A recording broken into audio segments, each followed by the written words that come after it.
So the question is, where did the standard American diet come from? The standard American diet was nothing more than the solution to a business problem. The standard American diet is what is killing people.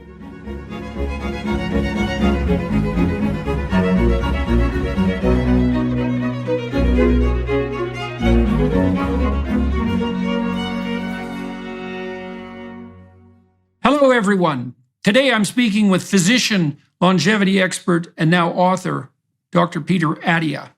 We discuss his new book, Outlive, The Science and Art of Longevity, and explore the immense benefits that can be gained from exercise in just 3 hours a week, how small imbalances in diet can cause major problems such as diabetes and obesity, the difference between lifespan and health span, the soured reasoning behind the American food pyramid, and the scientific side of alternative diets. No buzzwords. Looking forward to the discussion today. Dr. Attia, in your book, you talk about lifespan in general, but you also concentrate on a concept called health span, termed health span, and you're concentrating more on decades, let's say, of healthy life rather than absolute length of life. Do you want to expand on the concept of health span and why you distinguish between that and longevity per se? Yeah, longevity is really a function of lifespan and health span. So lifespan is the easier of those two to understand because it's binary. You're either alive or you're dead. And I think when most people think of longevity, they think of the elongation of lifespan, understandably. But, that's really only part of it. The other part, the part that might actually be more important to most people when pressed on the issue, is health span, which is the quality of life. And the medical definition of health span is not a particularly helpful definition in my view. It's effectively the period of time from which you are free of disability and disease. But I don't really think that captures what health span is to most people. And so I think health span is a broader concept, and it's not binary. It is analog, but it really constitutes some measure of cognitive health, physical health, and emotional health. And at least two of those are intimately linked to age, which is to say they generally decline with age. But if we focus, I think, relentlessly on the pursuit of those things, we tend to get a better quality of life overall. And by the way, I think you get for free a lot of lifespan benefits. Right. So,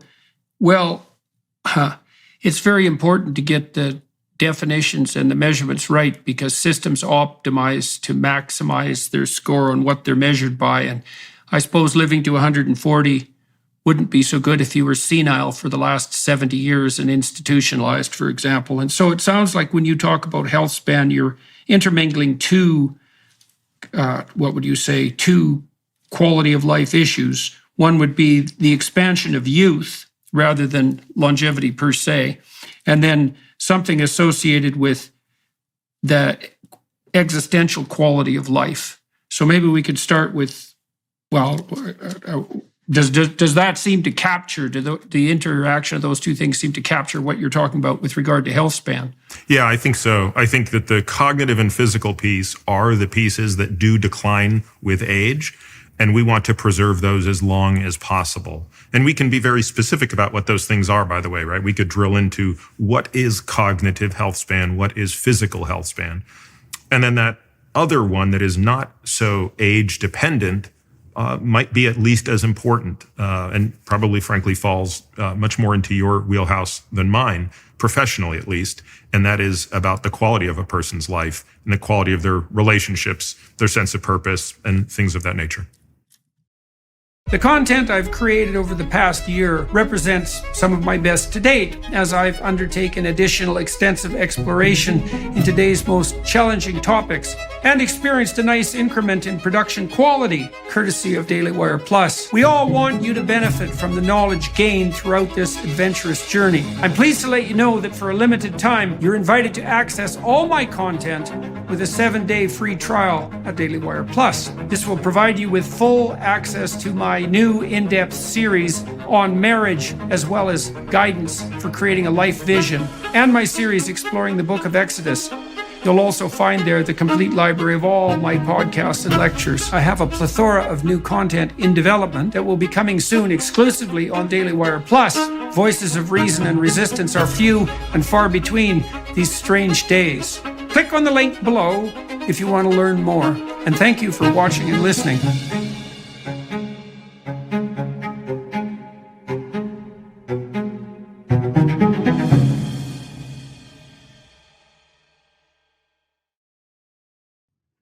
Yeah, so a long while back, I was looking at interventions to improve people's lives.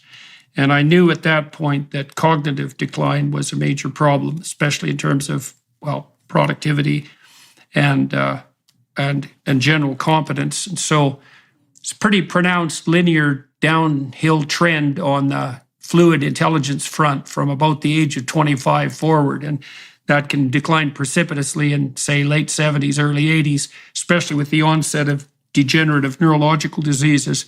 And I was looking at the literature on cognitive remediation. This is back in the times about 10, 15 years ago when there were a lot of online sites that purported to run you through cognitive exercises that could increase or maintain your IQ. There's never been any evidence for that, by the way. It's a pretty damn dismal literature. But what I did find, and I think this is extremely solid, is that if you want to maintain your cognitive function, that both cardiovascular exercise and weightlifting seem to do a pretty damn good job. And maybe that's because the brain is such a oxygen-demanding organ and other, obviously, it's energy-demanding and resource-demanding in other ways. And if you can keep yourself cardiovascularly fit, interestingly enough, that's the best pathway to cognitive health. Then I was looking on the psychological side, and what I found was that there were interventions that help people get their story straight. Of course, psychotherapy is one of those, but there are written interventions. If people write about their past traumas, and if they write about their future plans, they reduce general uncertainty. That reduces their stress, and that seems to produce a relatively pronounced physiological benefit. And so there's an interesting interplay there that we can talk about more in terms of the emotional and the physical. It's pretty funny that if you want to improve your cognitive function or maintain it, you should exercise rather than think. And that if you want to improve your physiology, you should straighten out your story and face your traumas rather than, say, exercise. So what do you recommend in your book, in Outlive in particular, with regard to the expansion of health span? What do you think, and how do you practice this personally? What do you recommend to people? So I think that exercise is empirically the most valuable tool we have for both the cognitive and physical components. So let's start with the cognitive, because I think here it was less intuitive. So about 10 years ago, when I really went down this rabbit hole, I had one of my research analysts spend a lot of time going through the literature. So we created a framework where we were going to look at every single intervention and how it impacted executive function, processing speed, short-term memory, long-term memory. Those were the four metrics we cared about because, as you point out, those are all bits of intelligence that decline with age. So, we looked at everything. Okay, so we looked at every molecule, we looked at every possible thing that you could think of. And after about 9 months of this, the thing that stood out above all else, beyond any diet, beyond the importance of sleep and other things that certainly mattered, controlling blood pressure, lipids, et cetera, was exercise. And I even though I was a lifelong exerciser and loved to exercise, I just couldn't believe it. It seemed so trite that exercise could have such a profound difference on the state of cognition, not just in terms of its performance as effectively a nootropic, but also in its ability to delay, if not outright prevent, dementia. So once we dug into the mechanisms, I think it became clear why exercise is so potent. And it's basically that it is acting on so many different levels. So as you pointed out, it's acting at a metabolic level. The brain is such an energy-demanding organ. As you know, and maybe your listeners do, it weighs about 2% of your body weight, and it's responsible for 20 to 25% of your energy consumption. So therefore, anything that disrupts that is catastrophic. So when you look at the improvements in glucose disposal, insulin sensitivity, and all metabolic parameters, exercise is the most important tool we have there. When you look at the reduction of inflammation, vascular health improvements, again, exercise stands alone. When you look at the production of neurotropic growth factors such as BDNF, again, exercise is basically a drug for neurons. And so I think I eventually came around after a year or so to realize that, again, as simple as it sounds, exercise is such a potent tool. And you look at the brains of people who exercise a lot, and you can see far less damage, not just microvascularly, but in terms of brain volume loss over time. So let's talk about exercise from the perspective of a behavioral psychologist. So one of the things you learn as a behavioral psychologist is that it's very difficult for people to change their attitudes or their actions, and it's very difficult for people to change their lives. And we all know this because we might tell ourselves, for example, to exercise, and we might be well supplied with arguments for why that's a good idea, but that doesn't necessarily mean that we learn how to incorporate an exercise routine into our life. And often the reason for that, there's many reasons. I mean, exercise is difficult, and that's one reason, but it's also often the case that people don't form a strategy and break the problem down into steps that are simple enough to actually implement. So they think things like, well, I'll go to the gym 2 hours a day, 3 times a week, and I'll start that next week. And truth of the matter is they don't have 6 hours to spend, and they can't tell themselves what to do anyways. And so what you do as a behavioral psychologist is you look at the simplest possible change that produces the maximal possible benefit. And so, for example, if people are listening and they want to begin to implement an exercise routine, like what about a daily walk of 10 minutes in the morning? Like, where would you start someone? So it completely depends on their baseline. But based on your question, Jordan, I'm going to take it as we're talking about someone who's doing no exercise.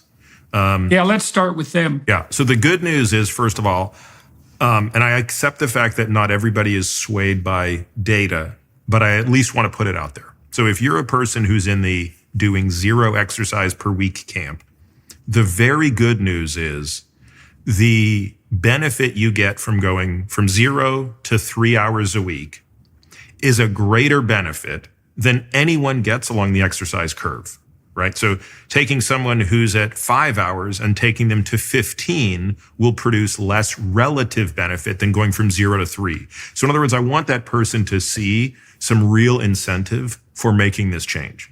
Secondly, I'll put some numbers to it, right? So going from no exercise to 3 hours a week approximately reduces your all-cause mortality, that is to say death by every cause, by 50% at any moment in time. So if you're standing there asking, what's the probability I'm going to die this year? Well, we can sort of actuarially figure that out. You get to cut that number in half by simply going from 0 to 3 hours to exercise a week if you're a non-exerciser. So again, there's going to be a subset of people for whom that's a very powerful piece of information they didn't know.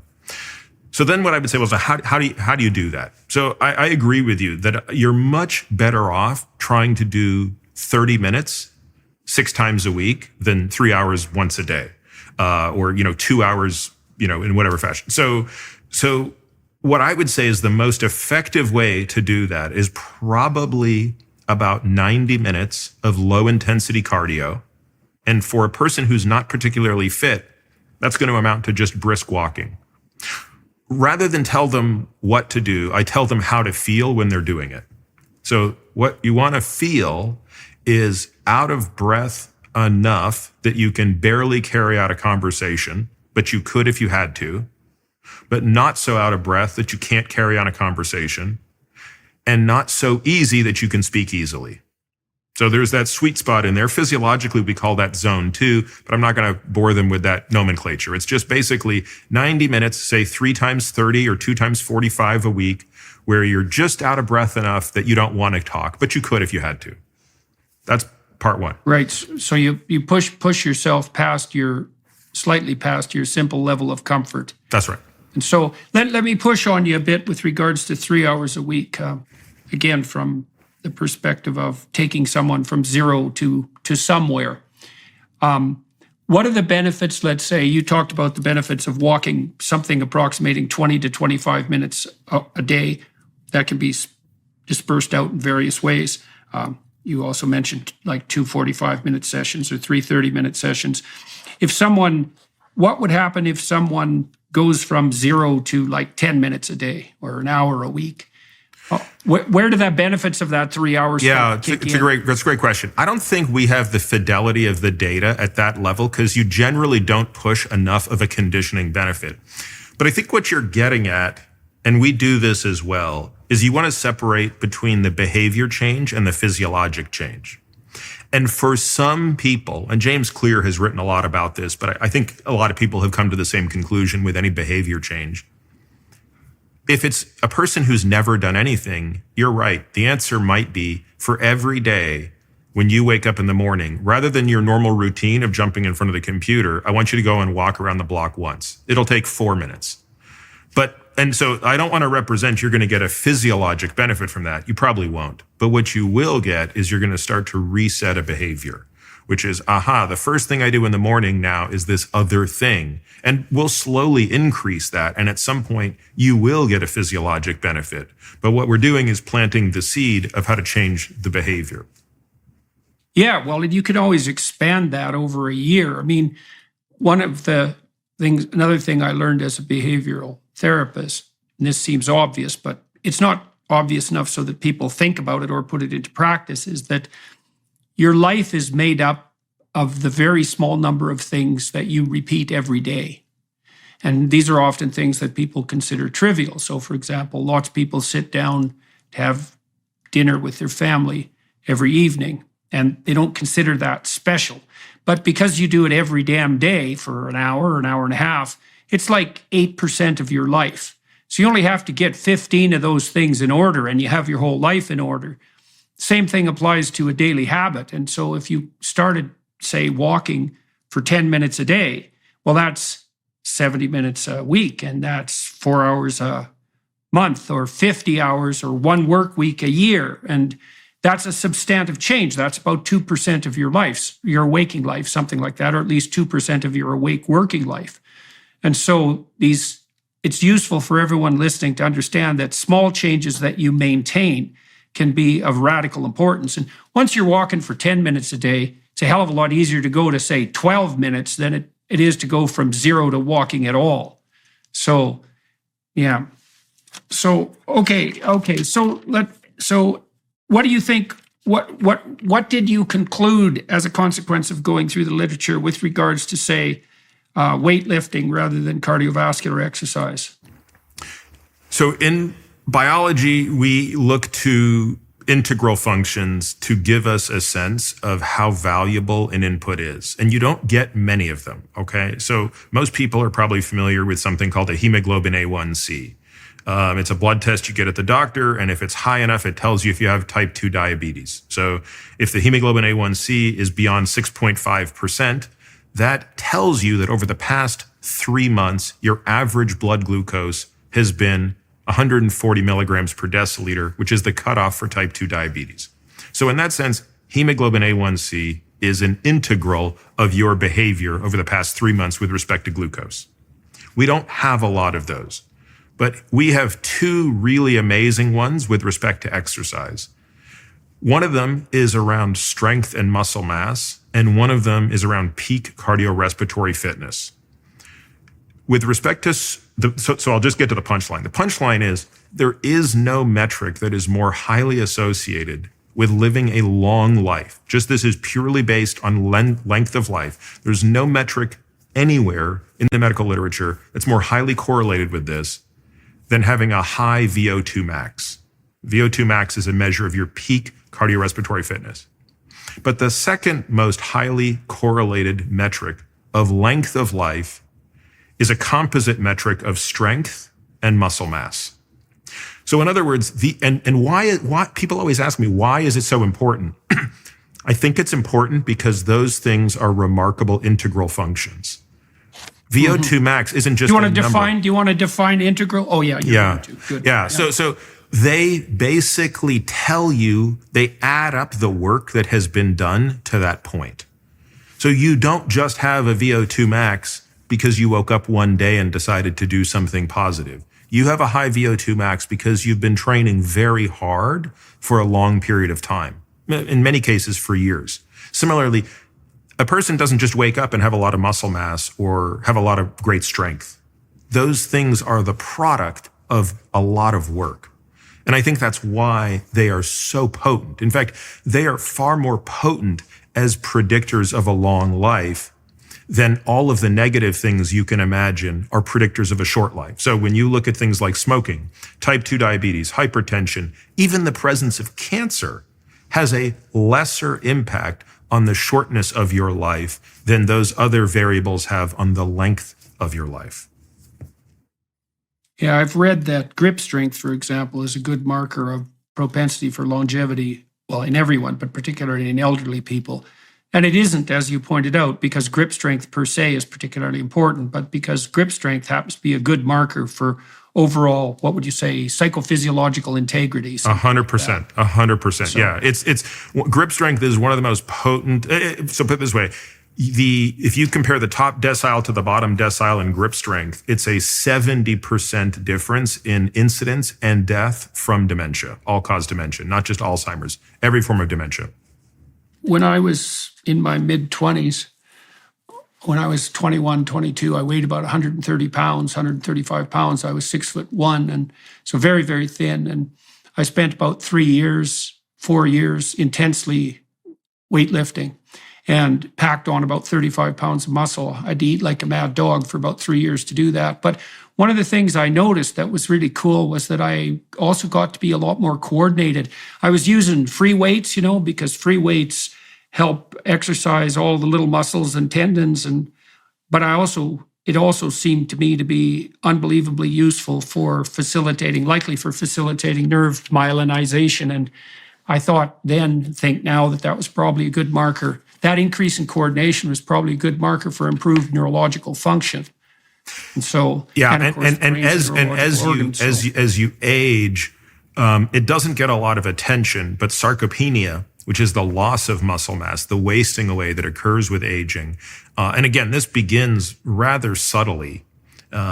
We lose, what are called type 2 muscle fibers first. That's the hallmark of aging. So the type of muscle fiber that's responsible for explosive power is the first one that begins to atrophy when we age. Even at my age, I'm 50, I'm already experiencing that to a great extent. I don't have a fraction of the explosive power I had at 25. Once you lose explosive strength, you start to lose overall strength. And once you lose that, you're going to start to lose muscle size is the very last thing. So by the time a person is 75, the decline in muscle size, which is already preceding strength, is significant. Now, we can do a lot to prevent this, and I think that that's what's being captured by these statistics. The people who are able to delay that loss of strength and muscle mass are the ones that are going to live the longest on average. Yeah, so on the weightlifting front, we talked a little bit about, what you could do simply to start working out on the cardiovascular front. And brisk walking is the simplest and most straightforwardly implementable strategy on that front. I would add one thing to that, Jordan, which is once a person reaches a certain level of fitness, the brisk walk may not be sufficient enough to produce enough cardiovascular stress. Depends where you live. But if you live in an area where you've got a lot of hills, that might not be the case. But for most people, there's a limit in human gait to how fast you can walk. And for most people, it's about 3.5 to maybe up to 4 miles per hour. And again, at a certain point, that's not going to be fast enough. So what we can do for that individual, rather than have them transition to running, I like to put weight on their back called rucking. So you carry a military type of backpack with plates of weight in the back. And now you, without putting additional stress on the knees, put additional stress on the cardiorespiratory system. So I just throw that out there as additional ways to get this done. Yeah, well, okay. As I said, in my 20s, I worked out with free weights, and I have a set of adjustable free weights now. But what I found very straightforward and actually implementable is to use I use about 20, 25 pound weights, depending on how often I'm doing it, and I run through a set of exercises through my whole body, starting with my calves and moving upward. And I can do a whole workout routine, about 2 sets of 15 exercises in about 20 minutes. And so for everyone listening, it's also very simple to use to start weightlifting because all you need is a couple of dumbbells. Size is going to depend on, your size and your strength, but you can do an awful lot with 2 dumbbells. You can exercise your body in all sorts of ways. So that combined with walking, and you added another twist to that. That's not a bad initiation. Anything Agreed. to add on the weightlifting front? Yeah, I think the other thing that I would say, and I think about this stuff all the time. So I have a very elaborate gym. I do, every sort of exercise you can imagine. But sometimes I like thinking and debating with people, like, what's the single most important exercise you could do if you could only do one? And for the lower body, I think step ups would be, so if you had just 2 dumbbells and a box, you can do anything, right? Because you're going to do forward step up, backward step up, side step up. You can go heavy, you can go light. You focus on the concentric phase, which is the phase of getting up. Concentric is the phase of a muscle when it's getting shorter, but then you really get to focus on how slowly you can step down. So I'm doing box step ups at least twice a week. I do a count of 1 up, 3 down. So taking 3 full seconds on that one leg to descend. And that's training what we think of as the brakes. So when we age, this is a particular form of strength that deteriorates, which is eccentric strength, the strength that a muscle exhibits while it is getting longer. This is why so many old people fall. And the mortality of a fall when you are above the age of 65 is staggering. So depending on the series you look at, 15 to 30% of people over the age of 65 who fall and break a hip will be dead within a year of that fall. Of those who survive, 50% of them will experience a reduction in class of mobility. So meaning people who walked normally will walk with a cane. People who walked with a cane will walk with a walker. People wheelchair walked with a walker will be wheelchair bound. This is a profound change in quality of life. And a lot of it has to do with a loss of this type of strength. If you think about it, people are much more likely to hurt themselves stepping off a curb when they get old than stepping onto a curb. It's these loss of brakes. So a set of dumbbells, which you can carry around, because that's really a very important piece of upper body strength, is being able to carry something. That's where that grip strength is coming from. And being able to do step ups, step downs, squats, all sorts of things. You don't want to let perfect be the enemy of good when it comes to initiating this type of thing.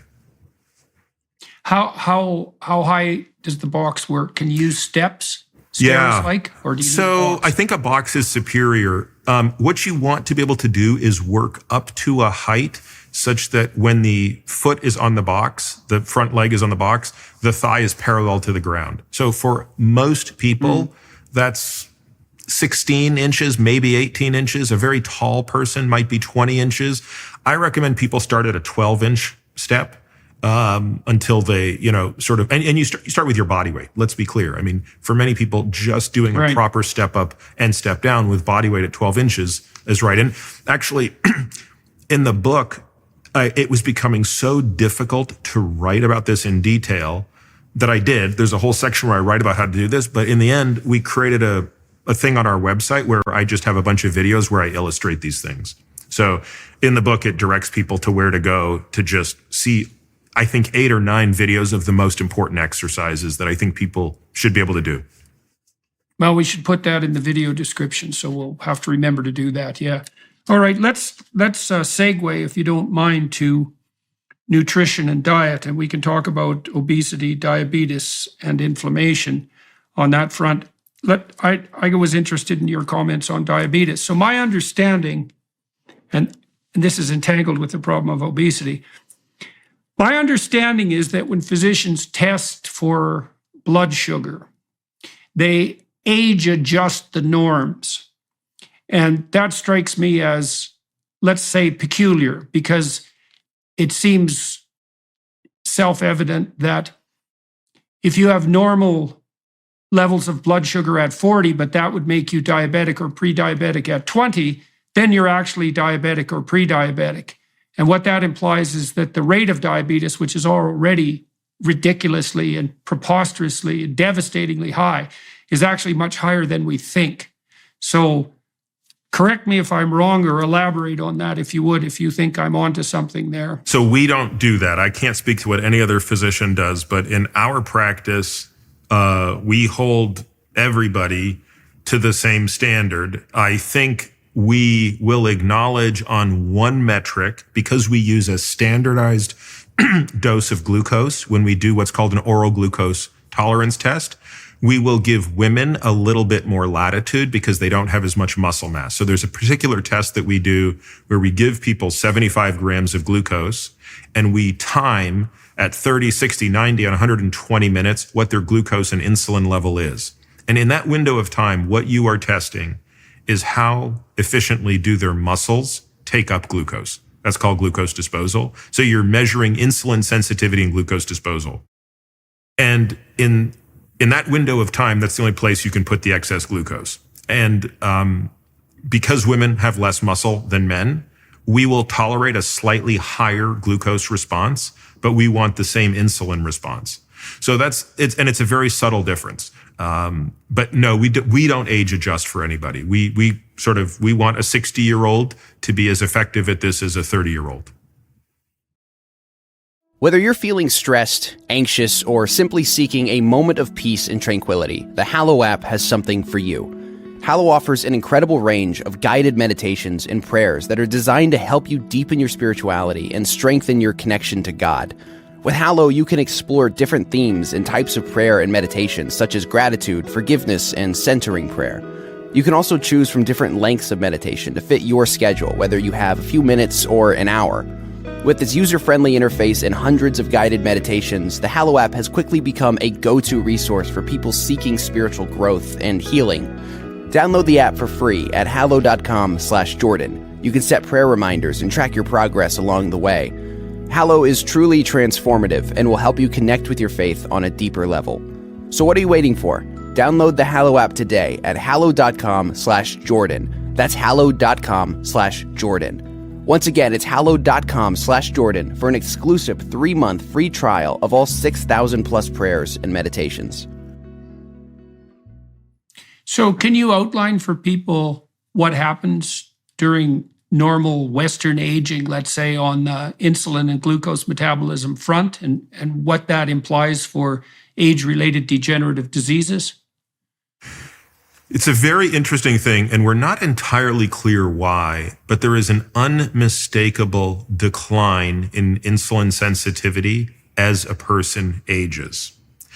Now, it doesn't mean that you're destined to have insulin resistance or fatty liver disease or type 2 diabetes when you age, but what it generally means is, on average, a person needs to be more diligent as they age. And I've heard lots of theories offered for this, and my guess is they all play a role. There's clearly a reduction in testosterone as we age.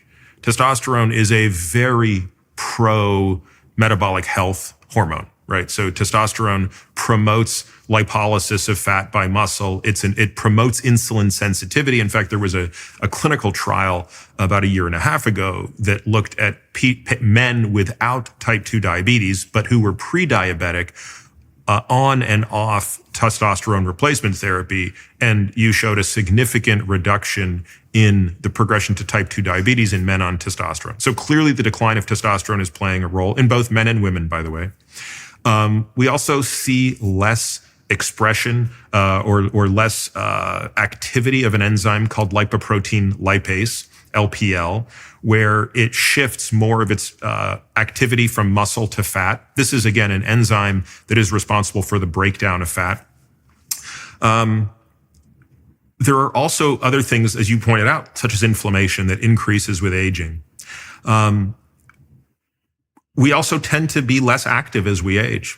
And one of the most important things to preserve insulin sensitivity is activity. So there's a really famous researcher at Yale named Jerry Shulman, who's one of the world's authorities on the etiology of insulin resistance. And when he does clinical trials, when he does experiments on human subjects at Yale, and he wants to study insulin resistance, the one criteria he must have is that the subjects can't be physically active. So in other words, for him to figure out what insulin resistance looks like, even in a 20-year-old, he has to ensure that they are not exercising at all. So it's some combination of these things and probably some other things that are explaining why all of us have to work harder as we age to avoid this phenotype. So maybe you could define insulin resistance, describe its relationship to elevated blood sugar or to blood sugar in general, and then discuss the relationship between the elevated blood sugar, insulin resistance, and aging as such. So think of the muscle maybe as a balloon. And the balloon is the only place where you can put air. In this analogy, air is the glucose. So there are some balloons that are very easy to blow up. And you can put the glucose into the muscle cell, you can put the air into the balloon quite easily. You don't have to blow very hard. But imagine a balloon that's very, very difficult to put air into. And at some point you can get air into it, but you have to blow much harder. So how hard you have to blow is the amount of insulin you need to put the glucose into the muscle. At some point you will not be able to do that. You can't blow hard enough. So again, just thinking about this in terms of physiology, glucose is a molecule that needs to be regulated very carefully in our bodies. Too much and too little is catastrophic.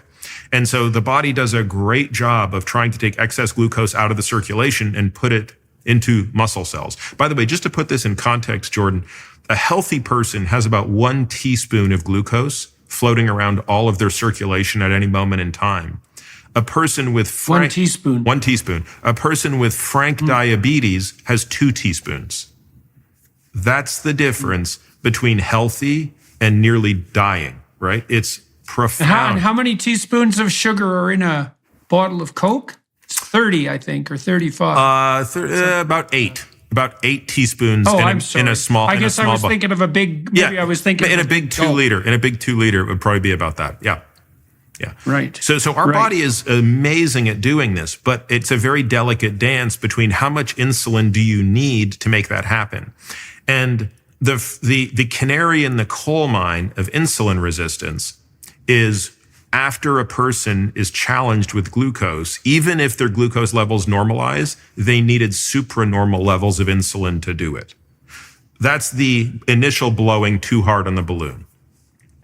So when you develop insulin resistance and that progresses to diabetes, you literally can't produce enough insulin to get sugar into the muscles. That's correct. Eventually, you cannot make enough insulin. And this is complicated by another factor, which ties into this cascade of metabolic disease, which is eventually fat starts spilling out from the cells that we are meant to use to store excess energy, which are our actual subcutaneous fat cells. And that fat starts spilling into other areas where we're not supposed to have it, into the muscle, which is what's causing the actual mechanism of insulin resistance. It's the fat in the muscle that is preventing the insulin signal from being heard effectively by the muscle cell. It also expands into the liver. That's what's called fatty liver disease or non-alcoholic fatty liver disease. The fat starts to be deposited in the pancreas where insulin is made, and that creates an inflammatory environment to the insulin-producing cells. So now you have the double whammy. You need more insulin, but you can make less of it because of the inflammation. And this thing very quickly spirals out of control, and the end state is type 2 diabetes. So now you have 2 teaspoons of sugar in your blood instead of 1 teaspoon. And so what are the consequences of that excess sugar load, which in absolute amounts seems very trivial, right? I mean, 1 teaspoon in all of your blood seems like almost nothing, and 2 doesn't seem like much either. But the difference is at 2 teaspoons, the difference is starting to tip you towards what sort of So you illnesses? have 2 problems going on now. You have too much glucose and too much insulin. Because remember, when you have that high level of glucose, you're going to be treated with drugs that aim to increase insulin. And that can sometimes be insulin itself, or it could be drugs that produce more insulin. So let's start with the glucose side of the equation. The easiest way, I think, to think about this is too much glucose is bad for small blood vessels. Too much insulin is bad for large blood vessels. So what are those small blood vessels? The very first place this shows up is looking right into the eye. So I've always believed that a good ophthalmologist will spot metabolic disease before any doctor will, because when they can look into the retinal artery and see the earliest indication of microvascular occlusion and inflammation, that is tied directly to what's called the glycosylation. So glucose sticking to proteins, including hemoglobin in the blood, that's basically creating microscopic what we call ischemia, or lack of blood flow to the most distal perfused organs. So other small vessels that are absolutely ravaged by glucose are the kidneys. So diabetes, along with hypertension, would be the most common driver of end-stage kidney disease. You also see it in the coronary arteries. And believe it or not, it's probably one of the most important physiologic drivers of erectile dysfunction. Again, very small blood vessels in the penis. And therefore, when these things succumb to this type of end-stage glycosylation, you're going to see damage all around. Conversely, on the insulin side, elevated levels of insulin chronically, it's a pro-growth factor. So it's very likely the explanation for why obesity is the second leading environmental contributor to cancer after smoking. And it also damages large and medium-sized blood vessels like the aorta, the carotid arteries, etc. So this cascade of, again, it doesn't sound like much of a difference, as you said. It's a chronic issue that over enough time leads to the destruction of most tissues. So can you lay out the relationship now between insulin resistance, excess blood sugar, and the propagation of fat tissue? Now, the fat is being used to store energy, but how does that actually occur, and how is that related to excess sugar? Yeah, so in many ways, we were doing really well as a species until, 100 years ago, right?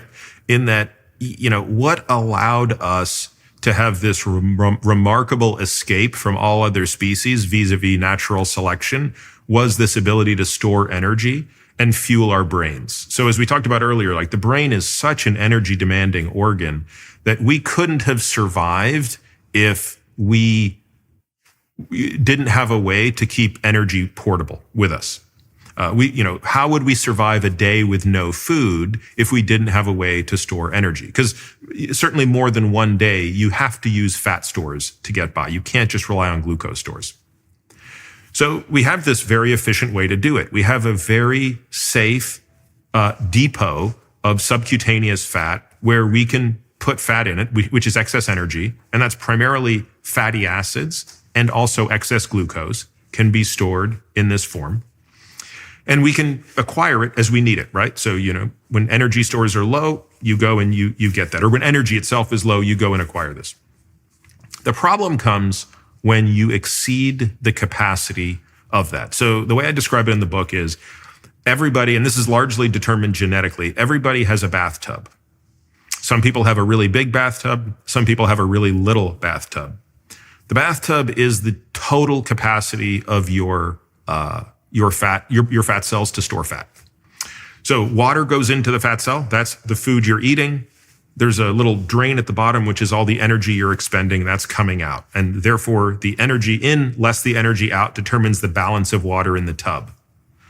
If you're getting fatter, the water is rising in the bathtub. At some point, the water gets to the lip of the tub. You have now exceeded your capacity for safe storage of fat, or in this case, safe storage of water. What happens next is the water spills over. Now it's gone from being totally physiologically normal to total chaos. Just as if water spilled over your bathtub, it would be total chaos, right? It would ruin your house. And the question is, where does that fat go once it spills over? And it's where it goes that causes all of the problems we're talking about. When it goes into the muscle, it impairs the muscle's ability to sense insulin and create the glucose transporter to bring in glucose. That's the sine qua non of insulin resistance. When it goes into the liver, it creates inflammation, which can ultimately lead to cirrhosis and liver failure. When it goes into the pancreas, it secretes cytokines that impair the beta cells, which produce insulin, which exacerbates the insulin resistance problem.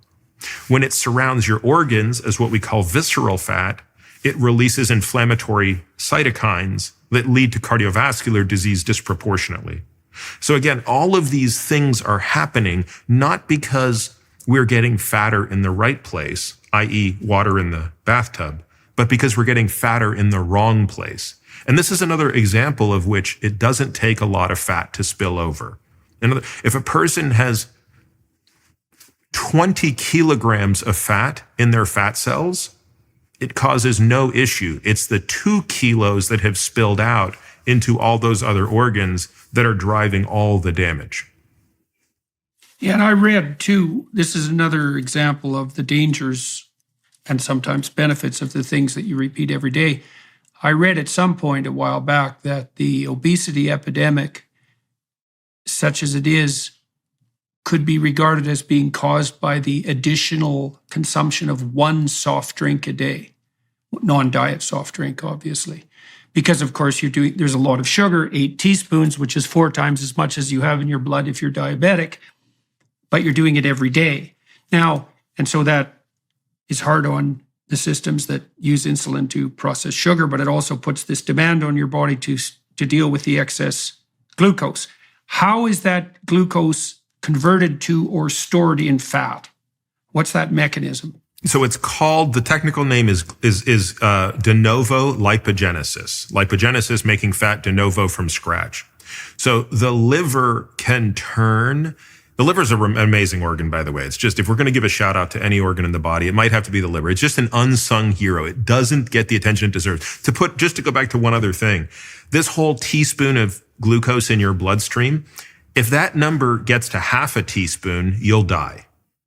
Your brain won't have enough glucose. But yet you're churning through that at a rate of a teaspoon every couple of minutes. What's responsible for that titration? The liver. Never stops, right? So one of the other things that the liver does miraculously is it has the ability to turn fat into glucose. It has the ability to turn glucose into fat, and it has the ability to turn protein into glucose. So it can also change the orientation of molecules. And so the process of turning glucose into fat is basically an exercise in breaking glucose, which is a 6-carbon molecule, down into 2-carbon chunks, and then joining them in a long fatty acid chain. We would much rather store energy in fat. It's the most efficient chemical molecule in which to store energy. All the energy, of course, in our body is in the form of chemical energy, stored in the bonds, carbon to carbon and carbon to hydrogen. And a fat is the most efficient vehicle to do that. So we would much rather actually store energy as fat than in glucose. And we don't store that much as glucose. Okay. So let me step sideways here for a moment. I'd like to talk about the food pyramid with you. And so I'm going to lay a little bit out about my understanding of the food pyramid and how it came about. And then we could talk about the standard Western diet and its relationship to insulin resistance and obesity. So my understanding is that the food pyramid was actually produced not by scientists or by MDs, although there were some MDs who were consulting, who were mostly ignored, but by the Department of Agriculture. And it was a marketing scheme, essentially. And that the consequence of the marketing scheme was that people were enticed and convinced to rely primarily on carbohydrates for their nutritional necessities, and perhaps carbohydrates at far too excess a level. Now, carbohydrates are transmuted into glucose during metabolism, and we eat way more carbohydrates than we need to produce the amount of glucose that we need. Now, people have been getting fatter in a catastrophic way for about 4 or 5 decades, and that's really in no small part since the introduction of the food pyramid. Now, I do understand that part of the reason the Department of Agriculture did this was because carbohydrates, and this was particularly true of corn syrup, do provide a very inexpensive source of calories. And if you're dirt poor and you don't have enough to eat, mean, just getting enough calories, period, is of vital importance. Not everybody can afford steak, for example, or more expensive foods of that type, but virtually everyone, poor or not, in the West can afford basic carbohydrates. But now we're in this situation. But having said that, I also have read, and I think it's valid, that there was early evidence that this heavy carbohydrate-loaded diet that was being prescribed was going to increase obesity and diabetes, which it's done at a level that makes the pandemic epidemic look like absolutely nothing. And this is still being pushed forward by people who are hypothetically on the nutritional front. So 2 questions. What's your understanding of the derivation of the food pyramid, and what do you think about its recommendations for the typical diet? So I think before getting to that, there's a broader point I want to touch on that you just sort of alluded to, which is, what is the system optimizing for? So in the book, I talk about the standard American diet, which I forever abbreviate as the SAD. And the standard American diet is effectively, with or without food pyramid, the standard American diet is what is killing people. And so the question is, where did the standard American diet come from?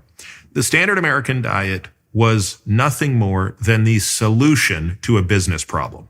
So the business problem was, we need something where we can produce lots of food. So you had to have this quantity issue, right? So that gets to part of the problem, right? We have too many people at the time who are undernourished. We can't have that anymore. Everyone needs to be adequately nourished. So we need scale. The next thing is exactly your point. It can't cost too much. So we have to be able to do it at scale, and it has to be cheap. The third question or problem statement was, it has to be non-perishable and portable, right? So you can't have abundant food if it needs to be consumed 10 minutes after it's made. So it has to be sort of non-perishable.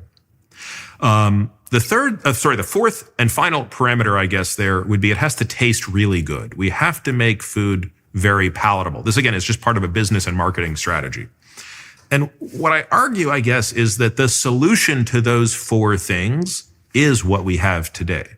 Like when you walk through a grocery store, all you're looking at is the solution space to a problem statement called those 4 questions, and it's called the standard American diet. Now, with or without a pyramid, I'm going to just argue that 95% of people, if they go through life eating the standard American diet with no attention to how much of it they eat, or maybe certain things in it that they shouldn't eat, are going to be unhealthy. There just aren't that many people that have the genes to avoid the deleterious consequences of the standard American diet left unchecked. And therefore, right, so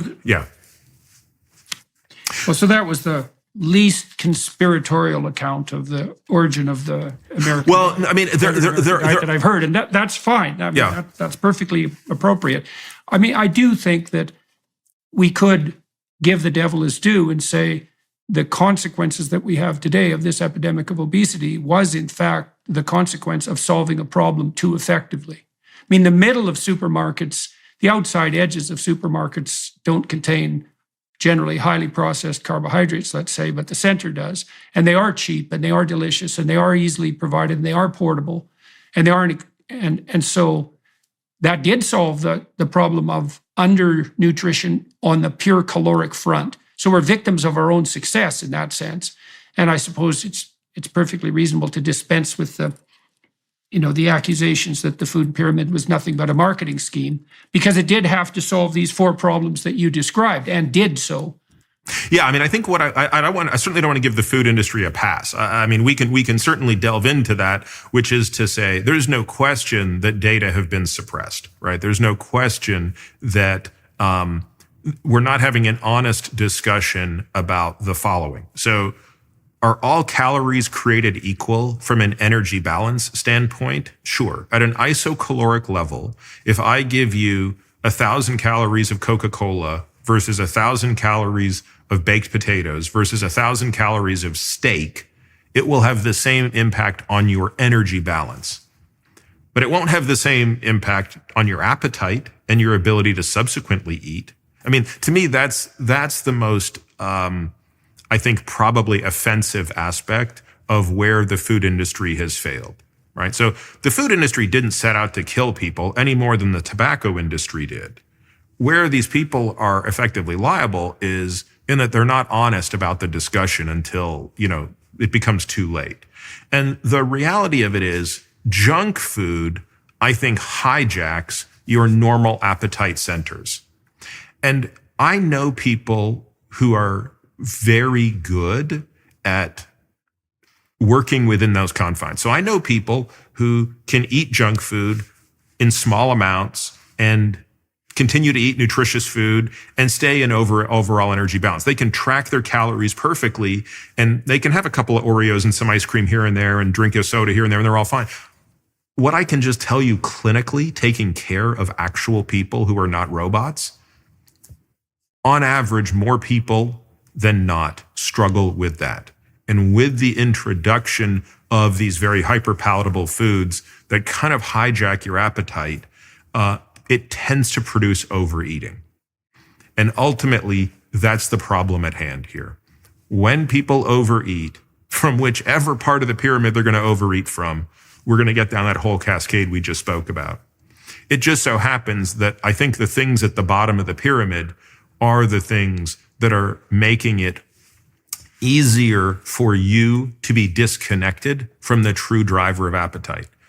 And there are lots of hypotheses here, right? There are some hypotheses that we are kind of hardwired to get a certain amount of nutrient value. And as the nutrient value of our food deteriorates, we have to eat more food. We have to eat more calories to get the certain nutrient density. There are people who argue we're hardwired to get a certain amount of protein.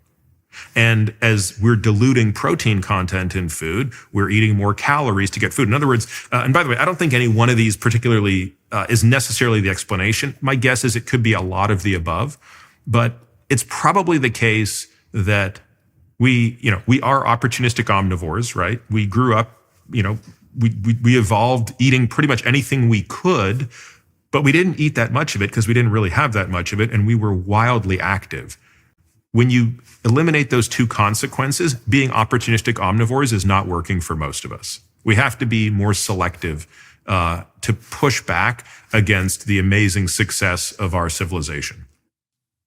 Yeah, well, it is a remarkable thing that you can walk into your local Starbucks and there's one on every corner and get an 850 calorie muffin for essentially nothing. And that it is delicious and that it is addictive. And it is a hallmark of a certain kind of success.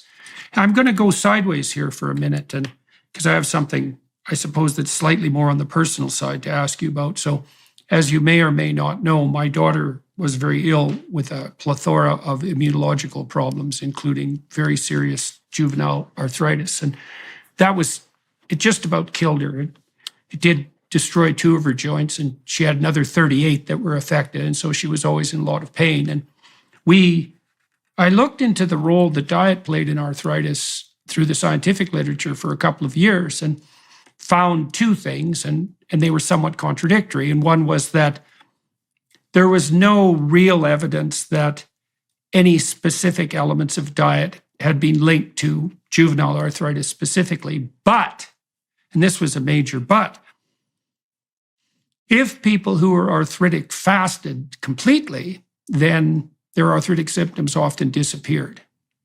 And so I thought that had something to do with the consequences of fasting. But then my daughter started to play, and my wife as well, very intensely with the diet. We went to a nutritionist who recommended an elimination diet at one point because we did notice that she would react to strawberries and oranges. And within a day, her thumbs would swell or her toes would swell. And so we knew there were some things she was eating. We had her tested for immunological reaction to food, but when we tested her, she showed a hyperreaction to virtually everything they tested her for. And we concluded at that point, well, there's no damn way she could be reacting to everything she's eating. Well, she went on this elimination diet and showed a bit of reduction in symptom, but the elimination diet made no sense. Like there was no rhyme or reason to what you could eat and what you couldn't eat. And so she started to experiment with more restricted diets and eventually discovered that if she only ate beef, and it turns out for her, it has to be beef that isn't aged, then all of her immunological symptoms disappeared. And then my wife and I started playing with that diet. And so I've only been eating beef fundamentally, for almost 5 years now. And I've talked to hundreds of people, and we've had messages from thousands of people showing that this is, first of all, radically effective as a weight loss strategy, and also seems to produce remarkable effects on the general disease symptom front. Back in November of 2021, there was a study published by a Harvard group, which wasn't a perfect study because it was retrospective self-report, but they assessed 2,500 people who had been on a carnivore diet for 6 months and showed something approximating a 90% reduction in all disease symptoms. And it was the only scientific paper I ever read where the surprise of the researchers was palpable between the lines in the scientific writing. Because, in a scientific article, all that emotion, negative or positive, is pretty much ironed out. But these people were so shocked by what they found that it couldn't help leaking into the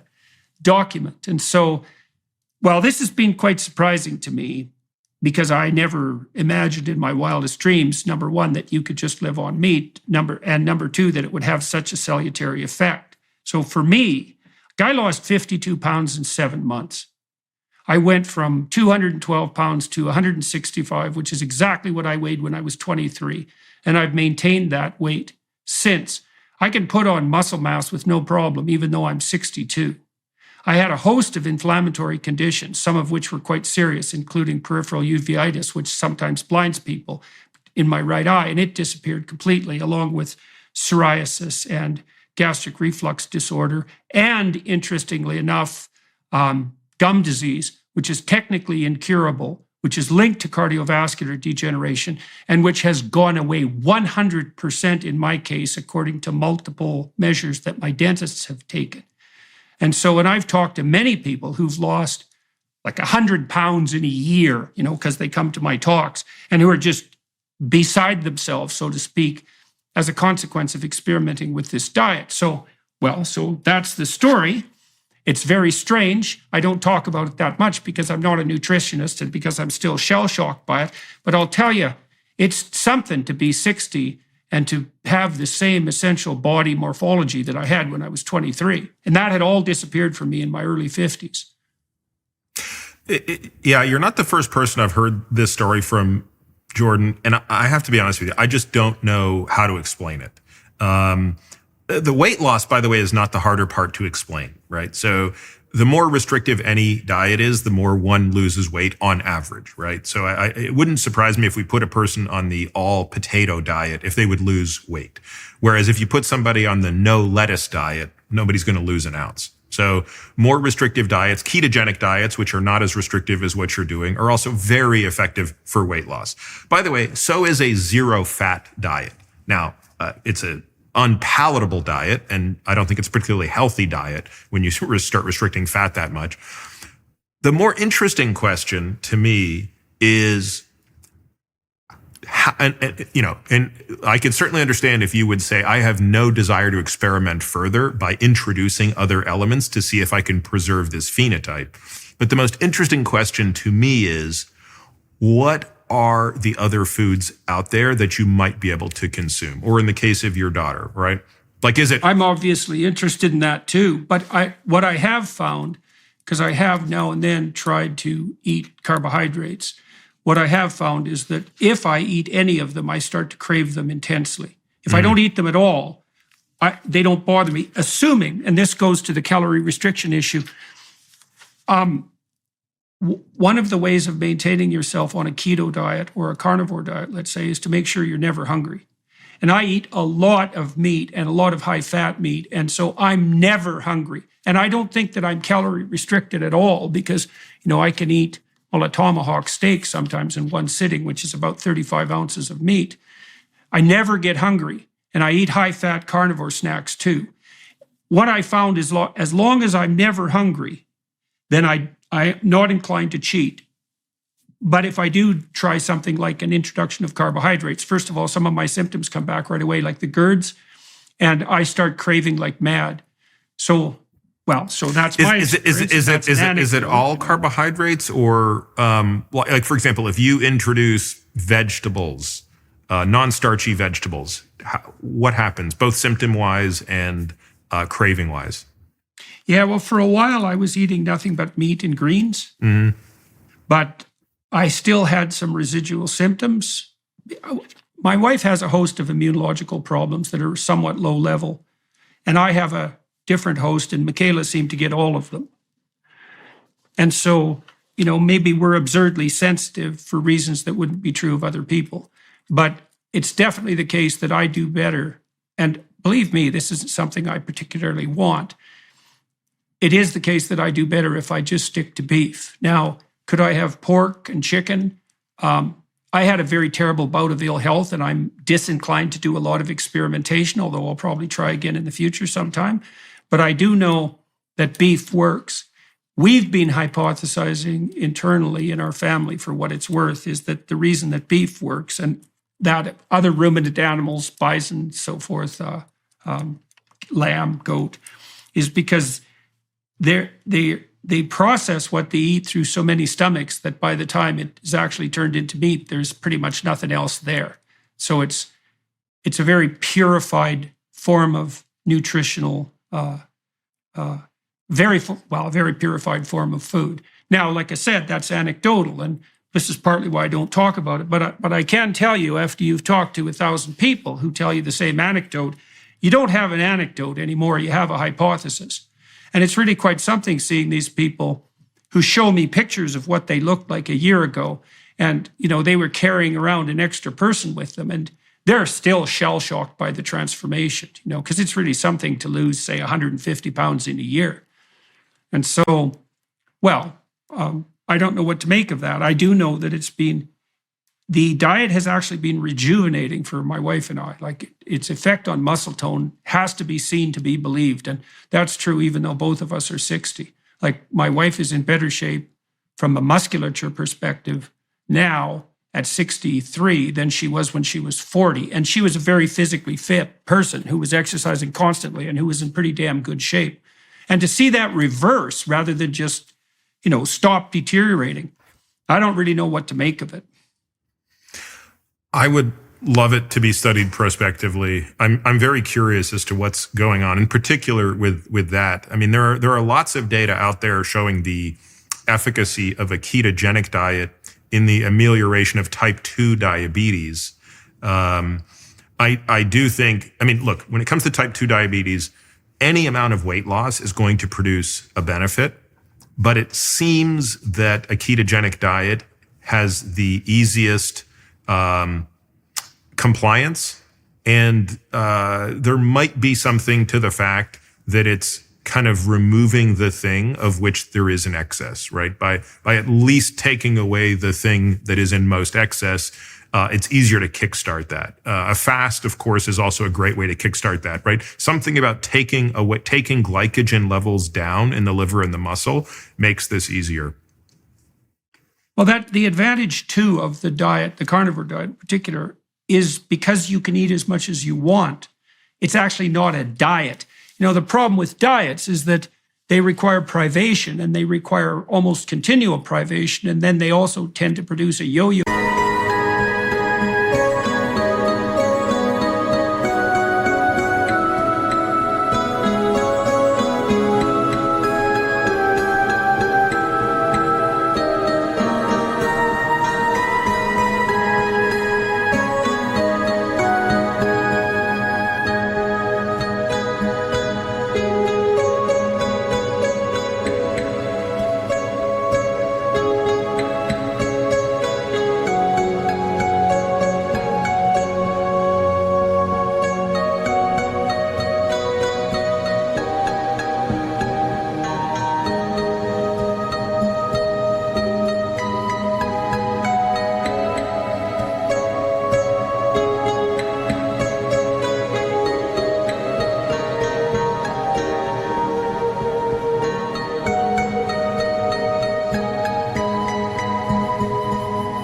effect. And that's partly because if you get in a fight with your hypothalamus, which drives hunger, you're going to lose because it's there to make damn sure you don't starve. And the probability that you can override it for any length of time, well, it's very, very low. And that probably varies from person to person for all sorts of reasons. But you don't want to get in a scrap with your lower level motivational systems. Now, if I ever start to crave a banana split, for example, I can just eat another 5 or 6 ounces of steak and then I don't care. It's not like it wouldn't taste good, but it doesn't preoccupy me the way it would if I was hungry. I've really noticed this when I go into grocery stores, because if I go into a grocery store after having consumed enough meat, then the provision of this infinite display of delicious foods really doesn't affect me much. But boy, if I ever go into a grocery store when I'm hungry, that's quite the pain in the neck, because everything's delightful and tempting, So the fact that you can eat enough or even as much as you want on a keto or carnivore diet does seem to distinguish it in some ways from the diets that depend more particularly on mere calorie restriction. Although I've seen a subset of people on ketogenic diets who gain weight. So they somehow are eating past their necessary, their energy point. I was on a ketogenic diet for 3 years, actually. I used to write about it. In fact, when I started blogging in 2010, 2011, it was basically I was mostly talking about nutrition. And for 3 years, minus 1 day on my wife's birthday, one day in that 3 years, I had 7 pieces of dessert. But minus that 1 day, I was in a state of ketosis for 3 years. And yeah, in many ways, I was the poster child for it. Like the efficacy in me was out of this world. What did it do for you? Oh, I mean, I lost 40 pounds. I, was probably, just from a body composition standpoint was, by DEXA, which is the gold standard, about 7.5% body fat. Every metric of every biomarker you could measure or possibly care about was in the, even by my standards, which are not to consider what's optimal, but to consider what's exceptional. Everything was great. Even things that historically people think you can't do on a ketogenic diet, like lots of intense exercise. Certainly initially I couldn't do much of that, but within about 6 months, I had regained much of my exercise ability. And by 18 months, I had certainly no discernible reduction in extreme exercise performance. Again, I don't have the counterfactual. You could argue that that's still lesser than what it would have been had I not been on a ketogenic diet. But, so people sometimes say, well, Peter, why aren't you on the ketogenic diet anymore? Why did you stop in 2014? It largely came down to, I think, just not wanting to be restrictive anymore and wanting to kind of, as my, at the time, daughter was getting a little bit older, it was, sort of wanting to enjoy more of the foods that I was limiting. But the reality of it is, like, I don't, I'm certainly not as lean as I was when I was on that diet. Yeah. Well, the other thing I noticed, this is also very cool, and it's very important to me personally.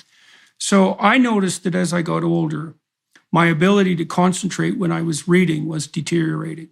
So when I was 25, 30, if I picked up a book and read it, I would shut everything else out and I would concentrate on, focus on, attend to what I was reading, read every word and understand it with no problem. But that started to deteriorate as I got older. And I noticed that it took an increasing amount of effort to shut everything off. And that instead of reading as deeply as I was sort of glancing at the words. And when I started this carnivore diet, that reversed. And I can now, I actually think this is true. I think I can read faster and more efficiently than I could when I was in my 20s. And I was pretty good at it when I was in my 20s. And so the other thing that I've noticed too is that I don't have periods of time. This was quite a problem for me, and it might have had something to do with my immunological problems, is that I would get hypoglycemic and lose the ability to concentrate and get, what do they call it, hangry, hungry and angry and irritable. And that would happen several times a day, probably because I was working too much. But in any case, that is gone completely. And I really don't miss it. I wake up in the morning with a stable mood, and my mood doesn't vary much throughout the day. I'm also much more stress tolerant and able to bounce back from stressors faster. And in terms of endurance, There were lots of times over the last 3 years when I was walking 9 to 12 miles a day on a carnivore diet. Now, I wasn't running, but my experience is that I'm stronger and I have more stamina than I did 10 years ago. And that's quite something, given that I'm now 62. That's a good direction, It's one thing, like I said, it's one thing to halt the aging process, but it's another thing entirely to see it start to reverse. And so, we don't know anything about a straight carnivore diet, or very little. And no one has done a prospective study. It's one that I'm actually thinking about setting up funding for if I can find researchers who are interested, because there's something there, and it was certainly established by that initial study at Harvard. So if you know anyone who's interested in doing that, you could always hook them up with me. Sure. There are some folks that come to mind, actually. Okay. All right, so do you want to talk a little bit about the other more common diseases that you deal with in the book? You talk about heart disease. We've touched on heart disease. You talk about cancer, neurological degeneration, Alzheimer's, for example. Let's walk through that domain a little bit, if that would be okay with you. Sure. Where would you like to start? Let's start with cancer. Everyone's favorite. Yeah, I think, cancer is the second leading cause of death in the United States and globally. Of what I describe as these four horsemen of death, cardiovascular disease, cancer, neurodegenerative disease, and the metabolic diseases that we've already talked about, cancer hits its peak first. So the other diseases rise monotonically with aging. Cancer actually peaks in late middle age. So cancer would be the leading cause of chronic death chronic diseases of aging in the 40s and 50s and 60s before it's supplanted by cardiovascular disease and even neurodegenerative disease. If you go back to the year I was born and you ask the question, what is the probability that a person with metastatic cancer, i.e., cancer that has spread from its primary organ to a distant organ, what's the probability they're going to be alive in 10 years? The answer was 0%. Nobody was going to survive that. Today, the answer is about 5%, maybe a little bit higher. But it's really not been an enormous source of success. So let's talk about what the bright spots are. The bright spots are leukemias, lymphomas, testicular cancer. These are areas where there has been great progress, and your survival today is so much higher than it was 50 years ago. When you talk about the big killers, though, which are lung cancer, prostate cancer, breast cancer, colon cancer, pancreatic cancer, those are the top 5 causes of cancer death. Median survival, the length of time you survive, has increased by as much as a year, if not more, but overall survival has not. This is a very important thing to understand. The risk of being dead in 10 years if that cancer has spread is the same as it was 50 years ago. So if all that's the bad news... Do you suppose that's a possible consequence of the presence of cancer being a marker for like cumulative systemic failure?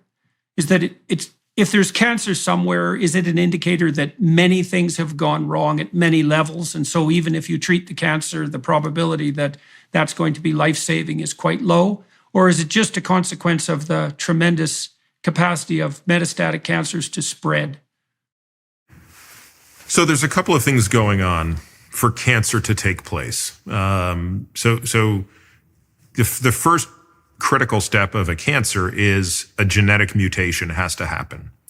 And largely speaking, these fall into 2 categories. There are genes that are promoting cancer growth, and then there are genes that suppress cancer growth. So anytime you get mutations in one of those systems, it becomes oncogenic. Now, fortunately, when a cell becomes cancerous, it starts to let out clues that it is not a normal cell. So when a breast cell goes from being a normal mammary cell to a cancerous mammary cell, it starts to look a little bit different. And the immune system, our immune system, the cellular immune system, is very good at patrolling the body for signs of things that are not self. That's what it's programmed to do. So it's a very beautiful way to think about it, but the immune system is not programmed to recognize bad things. It's programmed to recognize things that are not self. This is done through something called thymic selection when we're, basically very young. So, and by the way, too much of that problem leads to autoimmunity. So that, you can think about this through your own personal story, right? Which is there's a very fine balance here. Too much of knowing what is, not self, and too little of that are both equally bad. So there are always some cells that recognize this. In fact, Steve Rosenberg, who I did my postdoc with, recently published some really amazing data, which I find one of the most staggering statistics of all of cancer, and also one of the most hopeful, which is that 80% of epithelial tumors are the ones that kill people. That's the solid organ stuff, the breast, colon, prostate, etc. 80% of those tumors produce what are called novel neoantigens, meaning they produce peptides, small proteins that are not self and are recognized by the immune system as not self. The problem is the reason those 80% of patients don't go into spontaneous remission is they can't mount a strong enough immune response to that. So it's sort of like having some immune cells that recognize you have a virus, but not enough that they can actually kill the virus, and ultimately the virus kills them. To your broader question, which is, if you're listening to this, what do you do about it? It starts to me with, what are the two most clear environmental triggers of cancer, and how do you avoid them? And then secondly, what's the rest of your strategy? So when it comes to heart disease and neurodegenerative disease and metabolic disease, which are the other three horsemen, our ability to incorporate prevention is so significant that it plays the lion's share of our strategy. Because we have such an understanding of the risk factors for Alzheimer's disease, the risk factors for metabolic disease, and the risk factors for heart disease, your prevention strategy is not doing those 25 things or minimizing how much you're doing those things. With cancer, there's really just two big things: smoking and obesity/insulin resistance. Now, the literature would just say obesity, but I add insulin resistance because I think that the literature is too blunt a tool to tease out what's really going on. And what's really driving it, I think, is the inflammatory and metabolic, i.e. the high growth factors such as insulin, that are coming with most but not all cases of obesity. So what we really want to avoid is being metabolically unhealthy and smoking. But here's the thing. So that insulin overproduction also, in your opinion, facilitates cancer origination or growth propagation once the cancer has. I don't think I think it's a propagation issue, not an initiation issue. Yep. Right. And we know that because there are more than 20 cancers whose risk, for whom your risk goes up by about a 2x factor if you're obese. And I think the only thing that makes sense in that sense, in understanding that observation, is the inflammatory and pro-growth environment that is in that individual. So do we want to avoid that? Absolutely. But my point is, think of how many people who are non-smokers who are metabolically healthy who still get cancer. That's a very long list of people. So I wouldn't be able to hang my hat on this as, well, my anti-cancer strategy is not smoking and being metabolically healthy and hoping that that's enough. We have to have another tool in this toolkit. And that tool is a very controversial one, but nevertheless, I think it's important, and it's very aggressive screening. And the reason for this is another observation that I don't think gets enough attention, which is when you consider two different individuals with the same cancer, but at different stages, who are treated with the exact same treatment, their survivals are very different. So if you take a person with stage 4 colon cancer, which means the cancer has spread to, say, the liver, and you treat them with the same cocktail of drugs that you give a person at stage 3 cancer, where it's just spread from the colon to the lymph nodes, but no further, at least to the naked eye, the survival for the people for whom it's spread to the liver is 0% at 10 years, whereas the ones to the lymph nodes, it's going to be about 60 to 65% at the same period of time. A fundamental difference. They're getting the same treatment. So it's the difference between treating somebody when they have 1 billion cells versus 100 billion or 1 trillion cells. And the problem is that there's more mutational burden the more cancer you have. You have more escape mechanisms for the cancer. That's probably the best explanation for it. And we could do this analysis for all other types of cancer, like breast cancer, et cetera. What it points to is early detection is essential. So what does that mean practically? What do people have to do with their physicians in order to ensure that they're being optimally screened for the possibility of cancer? And at what age does that start to become more crucial? It's very difficult for me to provide a blanket statement, because even when I'm talking about this with my patients, I have a long discussion with them about the challenges of doing this. So let's put aside the obvious challenge, which is cost.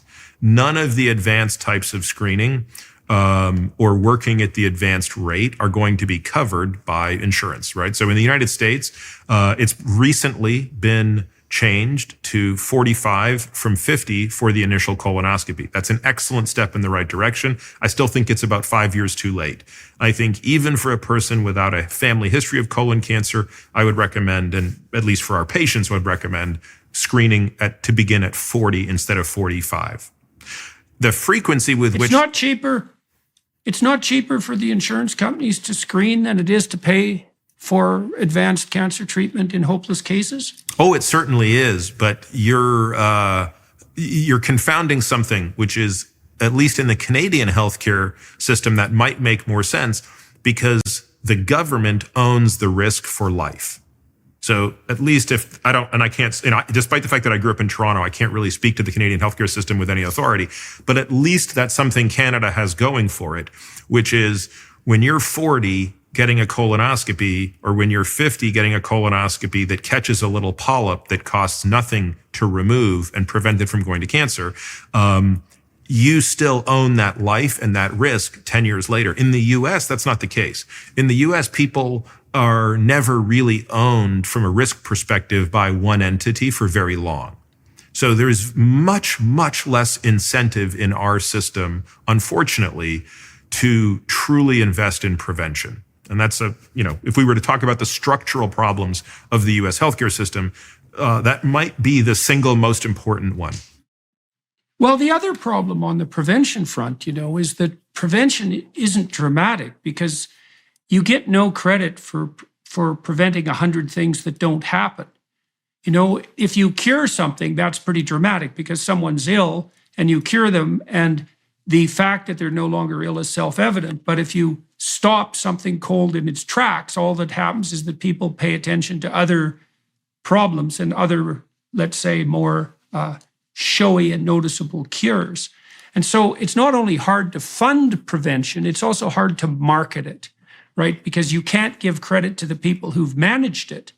And so that's a big structural problem. Like it seems one of the logical conclusions from our conversation was that it would have been a much better investment on the government side and on the social side to have put a fair chunk of the money that was spent on cancer treatment into prevention of the entire range of diseases that we've been discussing, and primarily with the focus likely on obesity as the number one. Is it obesity? Do you think that's the number one concern across all these classes? Well, clearly, degenerative disease. Yes. If you're going to say, it's metabolic disease, right? So obesity is just a proxy for that. But yes, metabolic disease would be the one that feeds and amplifies all the others. But there are other things that we haven't explored. Like, I don't think we have done a decent job remotely of understanding, going back to cancer, what the impact is of other environmental toxins in cancer. And the reason I think it's so important in cancer to look at this is because smoking and obesity only explain so much of it. So in other words, I can't tell you what the number is, but it's knowable and it's large. The number of people who get cancer who are neither smokers nor have obesity or insulin resistance. And so there's still a big fraction of people for whom something else is driving their cancer. And I suspect there are other environmental toxins, whether they be pesticides, whether they be chemicals in the ground. Like, there are other things out there that might not produce a large enough signal to show up, either because of their ubiquity or because the direct impact is not as large. And the fact that we don't know this, to me, is problematic. Right. So that's another variant in some ways of prevention, to identify additional mutagenic agents. We already know about that on the smoking front, and then to take them out of the environment so that the diseases don't occur to begin with. Let's switch. By the way, I do want to say one thing about what you said, Jordan, that is very true. And there's no disease for which it's more tragic than with the dementing diseases, specifically Alzheimer's disease. So if you want to look at the amount of research that's gone into treatment versus prevention, it's in dollars spent. You'd need scientific notation to tell you what that ratio is. Like, it's 99.9999999 to 0.0000001. It's not even close. And the net result has been abysmal. So there is no disease for which we have less to show for the work that's gone into it than Alzheimer's disease. Right. We have a couple of approved drugs. The other. Go ahead. Yeah, we have a couple of approved drugs that have virtually no efficacy. At best, they might slow the rate of progression, zero reversal. And yet, I think it's crystal clear that your trajectory towards Alzheimer's disease is probably much more malleable than your trajectory towards cancer. And we should have a very clear playbook on what that looks like, given how difficult it is to treat that disease once it's present. Right. Well, I guess the other problem on the prevention front is that it's more difficult to monetize prevention. It's quite straightforward to monetize drugs, to cure or to not cure, as long as they're administered to enough people. But how do you monetize prevention? And people might say, well, everything can't be about money. It's like, well, without money, you can't market. And without marketing, you can't communicate. And so there's all sorts of obstacles that are quite subtle in the way of mounting an effective prevention campaign.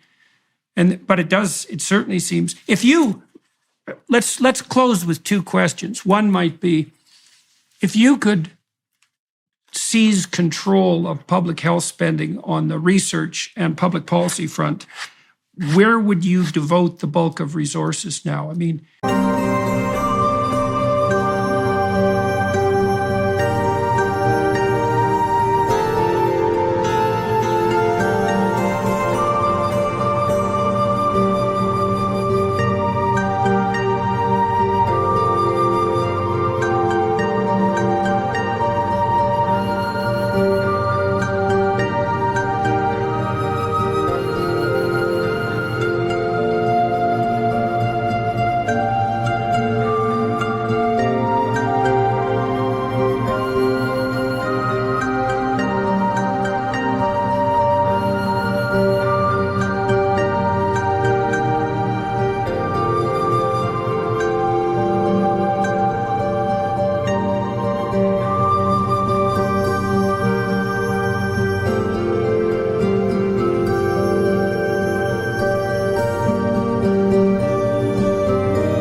like one example might be, well, would we start a campaign to reduce the consumption of carbohydrate, especially sugar?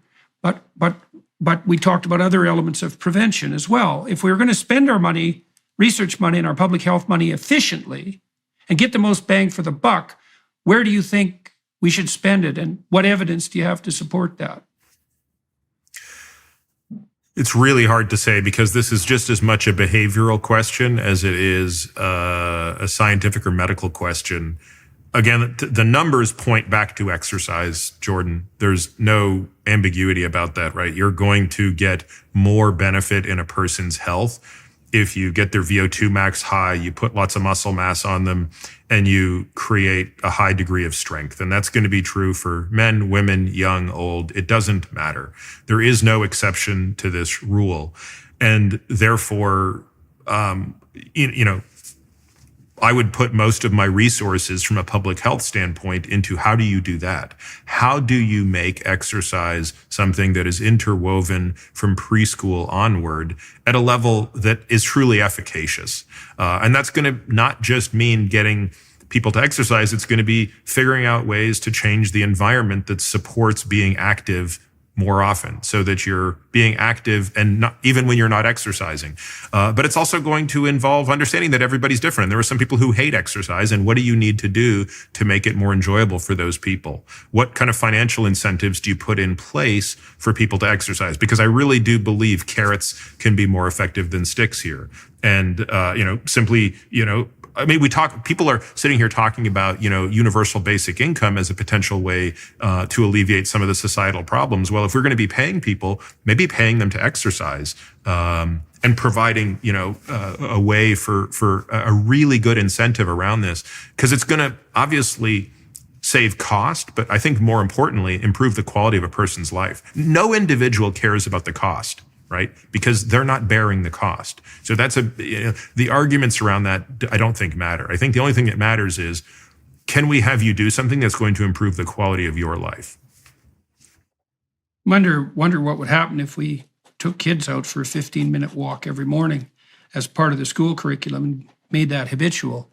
It'd be good for the kids too, because they might be able to sit down and attend a bit more if they actually had a bit of exercise before they were required to sit and do nothing for 6 hours. So, to start building those habits of activity in youth, so that they persist. I would get rid of chairs. I would get rid of chairs in schools. Every kid would have a standing desk. Sitting is it's not a particularly productive thing in the position we do it in, right? Sitting in a squatted position is fine, but the angle that we're sitting at is really, it's not conducive to great biomechanics later in life. So if you watch a child, your kids are probably too old now, but mine are not. I can see the change in body mechanics as they go through more and more time in chairs. And it's true of adults. Well, right. Well, obviously what we're doing in schools is training people to be sedentary. Yeah. Obviously. That might be the most fundamental impact of the education system.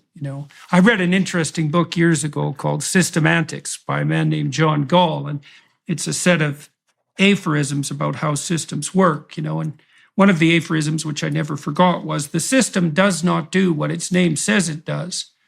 And so when you analyze a system, for example, one of the reasons I think that universities get away with charging tuition fees that are absolutely unreasonable by any standard is that you have a pretty decent chance of meeting your lifetime mate if you go to university.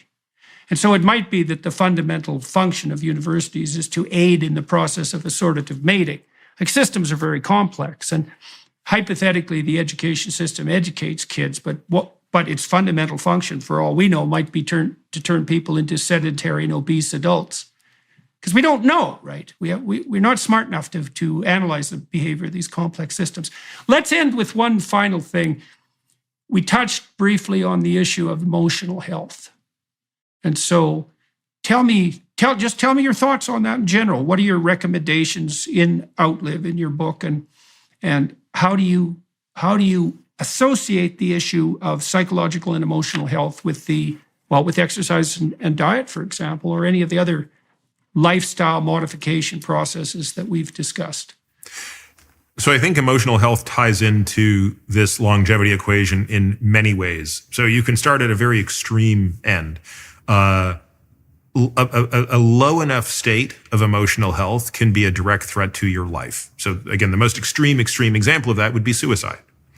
But if you walk back from suicide, we talk about parasuicide. We talk about all the different behaviors that people engage in that are slow suicides. I can't speak to what the statistics are in Canada, but in the United States, and I suspect you know these more than I do, Jordan, if we look at 3 categories of deaths of despair: suicide, overdose, and alcohol-related death, so cirrhosis, things like that. The deaths of despair have been increasing at anywhere from 10 to 20% year on year over the past 4 or 5 years. So that's brutal. Yeah. So just last year was the first year that overdose took more than 100,000 lives in the United States. So Yeah, well, it's an open question. How many people on the edge of depressive collapse were tipped over that edge by the lockdowns and the prolonged social isolation and the increase in fear? Up in Toronto, I still see people, and in LA too, it was quite noticeable. I was there yesterday. I still see people cowering behind their masks. And you have to have been made pretty chronically afraid to still be doing that. And the cost to people's health of the fear campaign that drove the lockdowns, we're going to see that. I mean, I don't know how that's contributing to the excess death statistics. I think it would be very difficult to say that those statistics I rattled off aren't impacted by COVID. So what's going to be interesting is to see how that plays out going forward.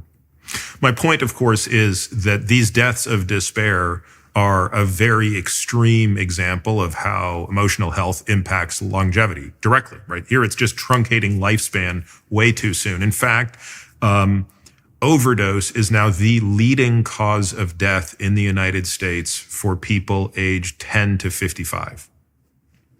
Wow. Oh, that's terrible. So what do you see on the prevention front there? Or do you have? Well, let's go even one layer further, because I'm sure there's someone listening to this who says, well, look, that's not me. I don't drink to excess. I would never touch an illicit drug, and I'm in no danger of killing myself. So that means emotional health is checked. And I would say, no, not really, because that's just the first layer. Let's go one layer deeper. I think the next layer is how many people, because of their relationship with themselves, are unable to self-care. If we're really going to be honest about it, how often do we engage in not what would rise to the level of quote unquote harmful behavior, but certainly things that are not in our best care?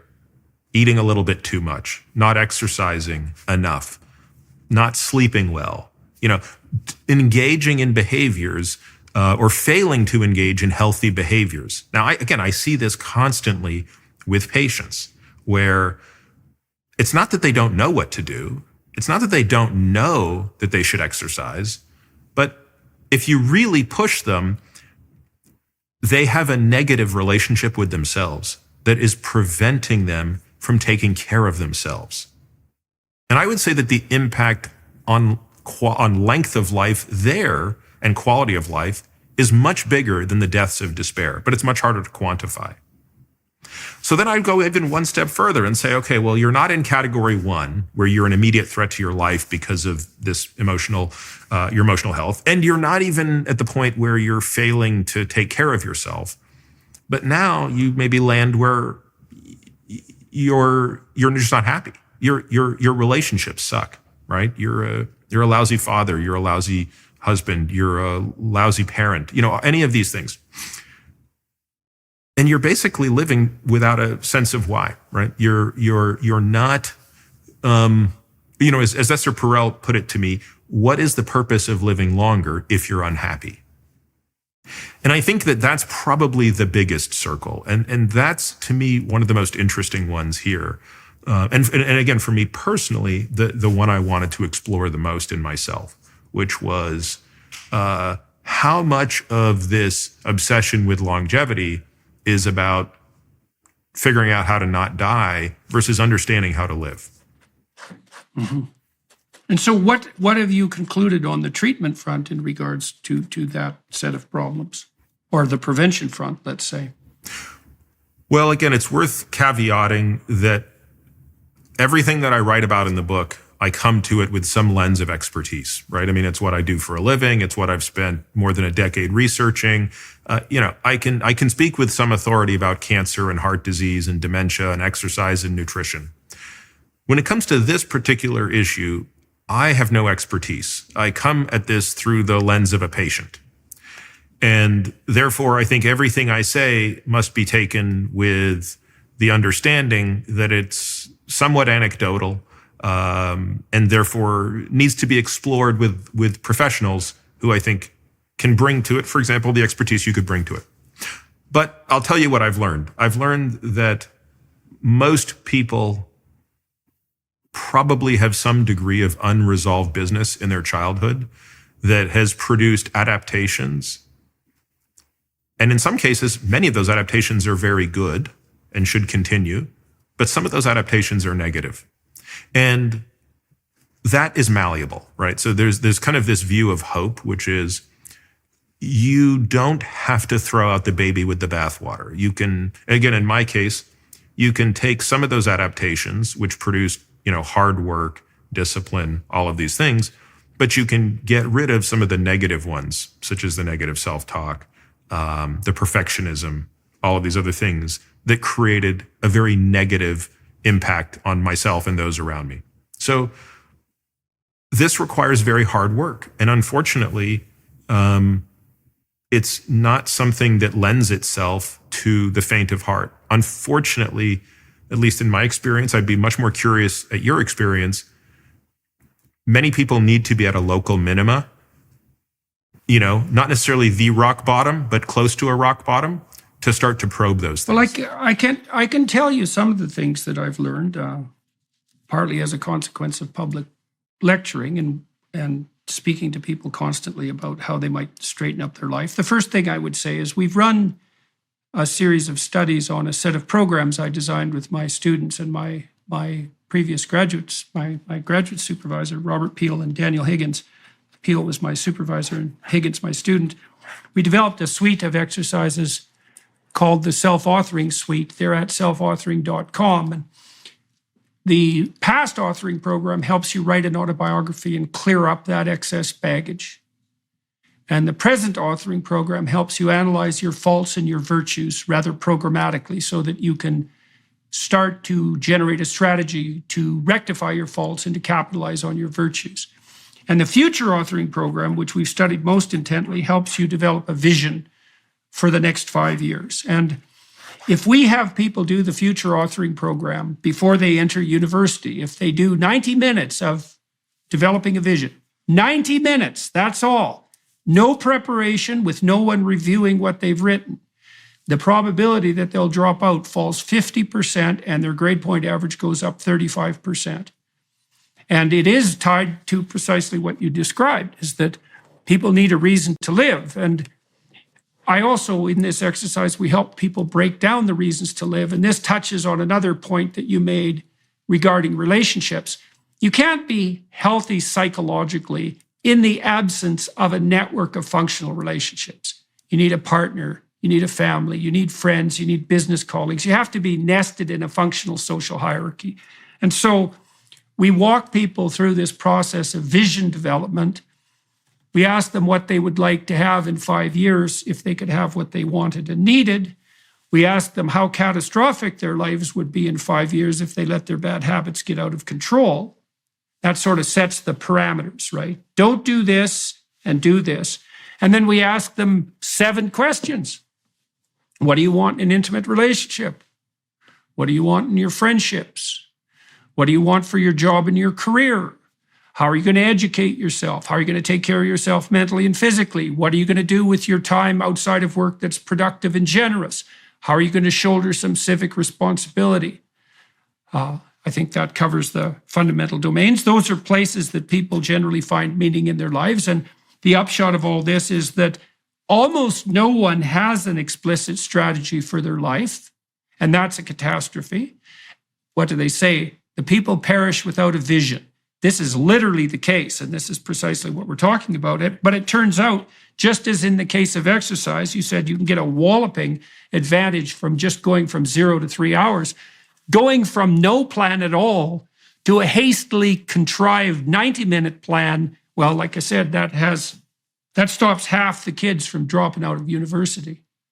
And so there's a large body of research showing that these sort of writing exercises to clean up your past and to structure your future are salutary on the psychological and the physiological front. So you can imagine there's a 3-prong approach to health span, right? Sufficient exercise, appropriate diet, and the development of something like a comprehensive account of and vision for your life. Now, and that would be relatively inexpensive and all things considered relatively easy to implement. So you never know, maybe we'll get smart enough to move hard in that direction as a society over the next couple of decades. So I guess, is there anything else you would like to tell people before we close? We're going to turn just so everybody's listening knows, and watching, we're going to turn to the Daily Wire Plus platform. I'm going to talk to Dr. Attia for additional half an hour about the development of his interest in these areas over his lifespan. That's usually what I do in that half an hour period. But is there anything else, Dr. Attia, that you would like to relate to the viewers and listeners before we close? No, I think those are three great principles there. And I guess the only final thing I would say, and it kind of ties a little bit into the last one, is there's an exercise I have my patients do called the marginal decade exercise. So you write down on a piece of paper your age, so I'm 50, and you draw a line extending across the page, and you tick off at 10-year increments, so 60, 70, 80, 90. And then I do the same exercise for my kids. So I have a 15-year-old girl, 9-year-old boy, 6-year-old boy. And I tick those out at the same 10-year increments. So 25, so the daughter, 25, 35, 45, 55, et cetera. And they're lined up, okay? And then I start to imagine when they might have kids. So this is a little bit of guessing, but I start to put, grandkid 1, grandkid 2, grandkid 3, grandkid 4. Okay. And then I go to what is the actuarial expectation of my life, which is, low to mid 80s. And I ask the question, what would another decade buy me? And on one level, it doesn't look that interesting, right? It's buying me the difference between being 83 and 93. But if that 10 years is at a reasonable high level of function, and let's be clear, it's not going to look like it looks now, but I define what that function is. I still want to be able to walk up a flight of stairs. I still want to be able to carry a bag of groceries. I still want to be able to lift my suitcase up. I look down and I see what a difference it is in terms of those relationships.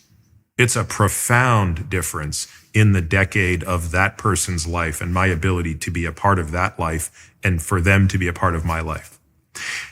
And I say all of that because it's the why that matters a little bit here. Right. Well, that might be part of the magic bullet in relationship to prevention is that, well, why you should eat junk food is obvious. It's immediately gratifying and delicious. So the why is a no-brainer. It's the same with abuse of drugs like cocaine. We don't have to explain why people abuse cocaine. We have to explain why all people don't abuse it 100% of the time, because it immediately activates the systems that mediate positive emotion. So that's a no-brainer. If you look at the alcohol cessation literature, what you find is quite a pronounced multi-decade set of conclusions that show that if you want to stop drinking, you need a reason. You need to find something to do that's better than drinking. And if you like alcohol, drinking's pretty good. It's a highly social activity. It's not that expensive. It's available constantly. It's an anxiolytic. It's a psychomotor stimulant for some people. It probably increases opiate response, so it's very rewarding. Well, the problem is that it ruins your life over a multi-decade period and blows your relationships to bits. But if you don't have a vision of yourself extending across that span of time, then why the hell should you care? And it might be the same on the exercise and nutrition front. It's like, you're not going to take care of yourself unless you know you have something useful to do. And I've been talking to people all over the world about taking responsibility, partly because if you take responsibility for other people, it improves your relationships. And if you have better relationships, well, you're much more resilient and you have much more of an opportunity for positive emotion. And so if you take responsibility, you have a long-term vision of yourself as well. And so maybe the psychologists and the medical doctors can get together and figure out how to ally the work on exercise and nutritional improvement with motivation and produce prevention strategies that people will actually follow, partly because they see a reason in following them. You need a reason to make sacrifice, Yeah, I think that's the key. I think that's the key point here, and I think that's the point I'm trying to make with respect to emotional health, which is if you don't have this why, we're just not robots that can be programmed to do all those other things. We have to have a reason, and I think your examples are great ones. Virtually everything that is bad for your health feels much better in the moment. So to say no to that, you have to offset the hyperbolic discounting problem of delayed gratification, you must have something that is stronger than the immediate hedonic pleasure of either not exercising, eating the wrong thing, staying up too late. You pick whatever it is. Yeah, well, when I want to have a banana split, which is reasonably often, I think, but I'm pretty happy to have a physiological constitution that's a lot more like a lot more like it was when I was 23 than I had when I was 50. That's a pretty good deal, and the value in that, I suppose that marginal decade, for example, the value in that's palpable enough so that I think, it is a sacrifice, but it's probably worth it. So that's the question. Hey, what's it worth making a sacrifice for? And it's a question you have to answer if you're going to put your life together and put your health together. All right, everyone watching and listening on YouTube, thank you very much for your time and attention. To the Daily Wire Plus people for facilitating this conversation, that's much appreciated. I'm here in Boise, Idaho today, doing this conversation. Daily Wire always finds me a studio and a studio for my guests. To the film crew here, thank you very much for flawless experience.